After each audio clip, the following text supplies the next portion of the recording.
Fala, investidores, sejam muito bem-vindos ao canal Planilheiro Investidor. Eu sou Adriano Costa e nesse vídeo nós vamos falar do relatório gerencial do Fiagro Rura 11, relatório de junho de 2024, né? Inclusive em junho teve uma queda no rendimento, né? E eu falei no relatório anterior, né, que nunca tinha pago aí abaixo dos 10 centavos, né? Pelo menos nunca tinha pego o Boca, né? Mas a gente vai ver quais foram os motivos dessa queda. É uma queda recorrente, foi motivos aí que ocorreram de forma vai acontecer nos próximos, é não recorrente, né? Então são dois motivos aí por conta dessa queda de rendimentos. A gente vai ver aqui no relatório gerencial, beleza? E se você ainda não é inscrito no canal, não perca tempo, se inscreve no canal, ative as notificações e deixa o seu like. É tudo de graça, tá? E também esse relatório gerencial vai estar na descrição do vídeo e o link do nosso grupo do Telegram. Vamos lá então para o relatório do Rura 11, sem mais demoras, um fundo que tem aqui investimentos aí nas cadeias produtivas do agronegócio no Brasil, então insumos agrícolas, produtores rurais, agroindústrias, né? E investe aí, fundo na verdade, né? Ele empresta, né? Recursos, né? Para os produtores, né? Títulos de crédito e é um fundo de crédito, né? Não tem híbrido, é um fundo de crédito mesmo. Tem CRAs e eu acho que tem alguns CRIs também dentro do seu portfólio, né? Dentro da rentabilidade alvo do fundo, né? Tá aqui, ó, CDI mais 3 a 3,5% ao ano. Então esse é o benchmark do fundo, é o alvo, a meta, né? A gente vai ver se ele está alcançando essa meta aqui dentro do relatório. Vamos ver isso aí. Aqui é o histórico de rendimento dos últimos 6 meses. Então, ó, que eu falei aqui, ó, o fundo reduziu o seu rendimento, né? Reduziu, tinha pago 11 centavos aqui, ó, agora pagou 9,2, né? Não é um bom, não é um mau rendimento, né? Mas teve alguns eventos aí que acabou ocasionando essa queda aí. Fundo então com rendimento mensal com base no valor patrimonial de 0,92%, rendimento mensal anualizado com base no valor patrimonial de 11,6%. Mais para baixo a gente vai ver aqui a rentabilidade no mês de junho, que foi negativa em 0,67%, basicamente pela variação negativa do valor da cota no mercado. Aqui a gente verifica que desde quando aí começou essa queda, né, foi basicamente aqui no início de 2024, a linha torta aqui, não consigo acertar essa linha, mas basicamente desde janeiro, né, o fundo então começou uma queda, chegou a estar cotada a mais de R$ 11, né, e agora cotada aqui a 9,39, 9,40 hoje, inclusive, peguei algumas cotas a 9,39, né, tô cotista aí do fundo há quase 3 meses, e aí aproveitei essa queda novamente aí no mercado, né, para comprar algumas cotinhas. Aqui é a demonstração de resultado em regime de competência. Então a gente verifica que a receita do fundo até aumentou, ó. Até aumentou a receita no mês de junho, né? Manteve aqui a receita de caixa, né? Que é a receita financeira dos rendimentos. Agora, teve aqui despesas aqui que, né, a gente não costuma ver tão alta, né? Outros resultados, não identifica aqui o que que é. Falar aqui derivativos e outros. Pode ser alguma perda, né, na venda, né, de algum ativo. A gente não sabe. Aqui tem esses sobras M-1, eu não sei se é alguma receita croada aí, né? De rentabilidade dos juros, né? Dos juros dos CRAs, dos CRIs, a gente não sei dizer mais ou menos aí o que é exatamente, pode ser alguma receita croada. O fundo teve aqui R$ 100.000. E despesas do fundo, que teve um aumento, e a gente vai ver porque também um dos fatores foi esse aumento aqui nessa despesa aqui, que inclui despesa de gestão, administração, né? Despesa de escrituração e despesa, né, da taxa de performance. E o resultado da competência foi de 14,8 milhões, o fundo distribuiu 14,7, o fundo costuma distribuir próximo a esses resultados por competência, porque o fundo, se a gente for ver na carteira mais para baixo, a gente vê que a periodicidade dos pagamentos não são todas mensais, tem muitos que são trimestrais, semestrais e até anuais, tá bom? Então, por isso o fundo acaba, ao meu entender, tá? Isso aqui não li em lugar nenhum, mas ao meu entender é por isso que o fundo faz a distribuição mais próximo do regime de competência. Aqui então é o spread médio da carteira, ó, se você lembra o benchmark do fundo lá em cima, né? CDI mais 3 a 3,5%, o fundo está com rentabilidade de 4,2% aqui de spread, então acima do benchmark do fundo. Duration está em 2,4 anos, né, dos títulos privados. Esses são a diversificação regional do fundo, né, a exposição setorial, na verdade. O fundo tem uma exposição maior em açúcar e etanol, 16%, e uma diversificação interessante aqui em diversas culturas, né? Se não me engano, são 19 diferentes, né? Próximo a 20 aí. E mais para baixo a gente também verifica, então, esse resumo, né? São 59 devedores diferentes, né? Tem 21% do patrimônio emprestado ou investido, né? Com os 5 top devedores. Então, são 5 devedores que detêm uma parcela de 21% do PL, e os outros 54 devedores tá aí com cerca de 80% do PL rodando aí, né? Fazendo esse giro aí do patrimônio do fundo. Aqui o que a gente verifica o valor médio por devedor em torno de 27 milhões e meio, são 19 culturas diferentes, como eu falei, são segmentos, né? 19 segmentos aí, o principal então é açúcar e etanol. Comentários aqui do gestor e fala que no mês de junho de 2024 o fundo está com mais de 100% alocado, né? O fundo então tem aí uma operação compromissada em andamento, né? Que é, na verdade, como se fosse, né, um empréstimo a taxas menores para poder alocar em CRAs com taxas maiores, né? Então, é uma alavancagem aí dos fundos de crédito. No mês ele fala que fez 2 movimentações, ele vendeu então um CRA do Cooperativa de Café, que está próximo a vencer, que está abaixo aí da meta do fundo, né, de rentabilidade.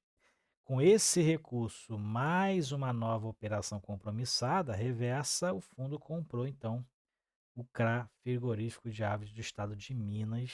Aí o CRA que tem uma boa estruturação, né, a empresa tem uma baixa alavancagem também, e tem aí como garantia aval dos sócios e recebíveis como garantia do CRA. Outra informação importante, né, e bem relevante, é que o fundo está com a carteira 100% adimplente, como a gente verifica aqui, né, e o fundo tem acompanhado de perto, né, alguns produtores, né, então tem um produtor do Mato Grosso do Sul que possui 1,9% do PL, né, do portfólio, que o fundo está acompanhando com maior proximidade, né, o fundo está passando com algumas dificuldades com relação por conta da safra, né? Então, após finalizar essa safra, o fundo está negociando com esse devedor, né? Postergação da parcela principal aí de junho a outubro. Isso não vai afetar aí o resultado, né? Já que a parte da amortização do CRA não é o resultado, né? Então, não é os juros e a amortização,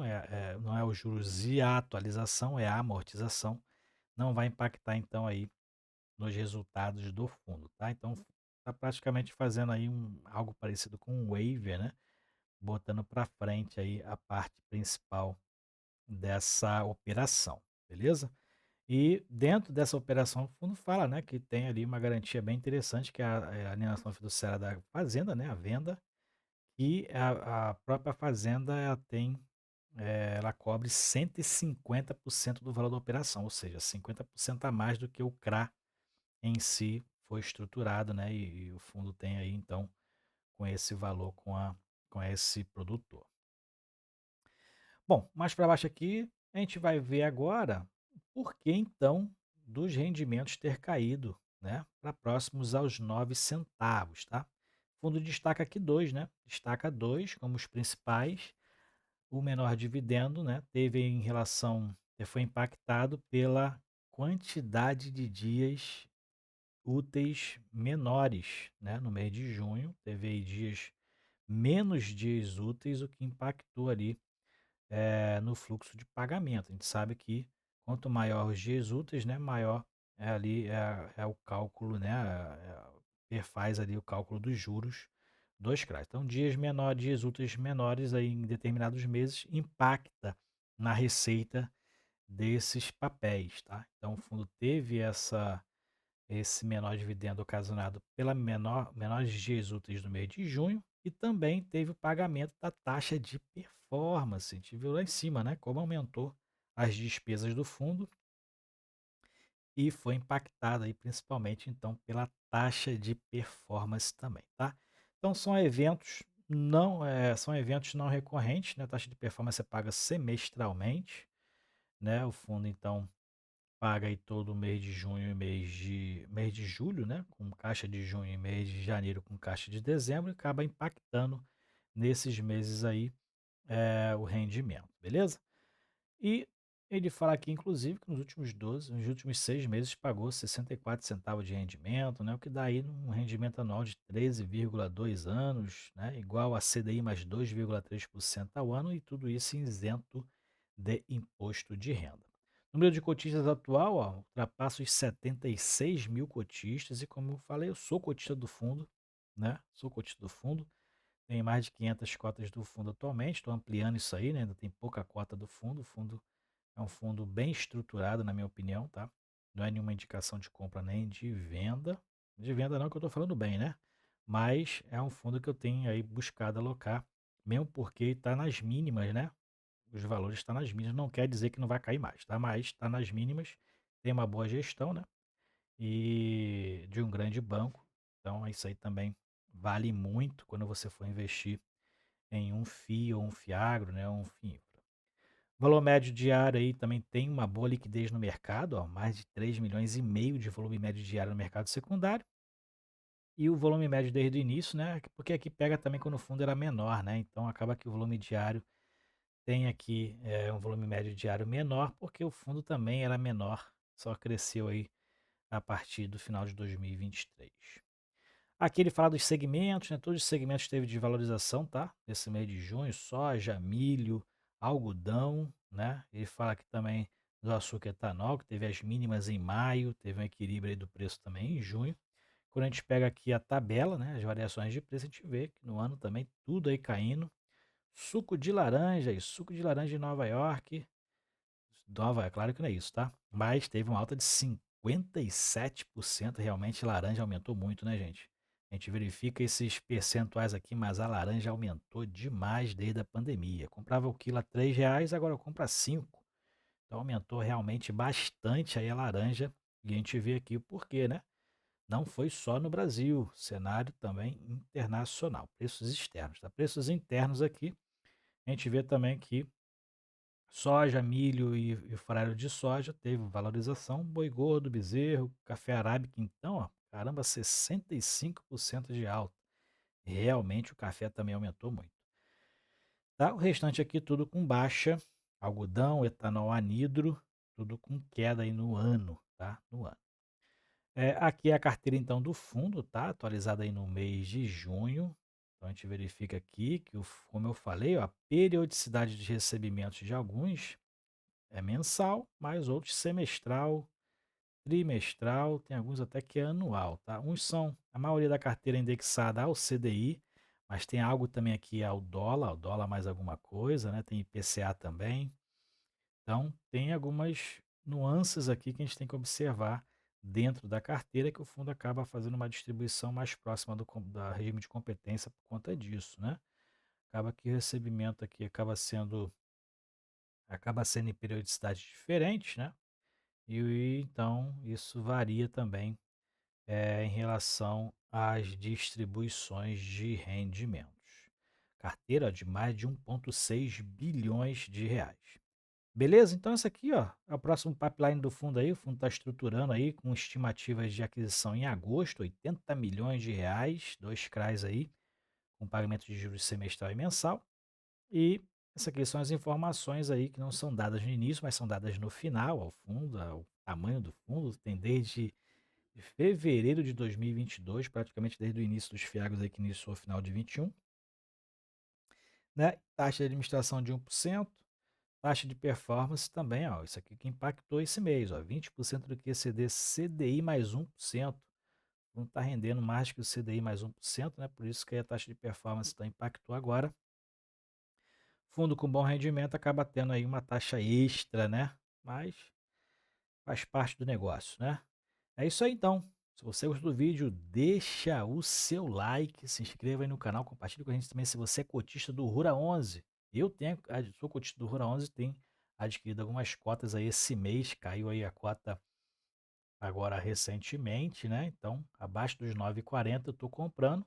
Não quer dizer que não vai cair mais, né? Mas é um fundo aí com uma boa gestão, um fundo interessante, uma boa estruturação. Tem pago os bons rendimentos, apesar dos 9 centavos, mas acredito que no mês que vem já volte ao normal aí, volte a pagar os 10 centavos corriqueiros aí, acima de 10 centavos o Rural 11, beleza? É isso aí então. Fiquem com Deus, até o próximo vídeo. Tchau, tchau.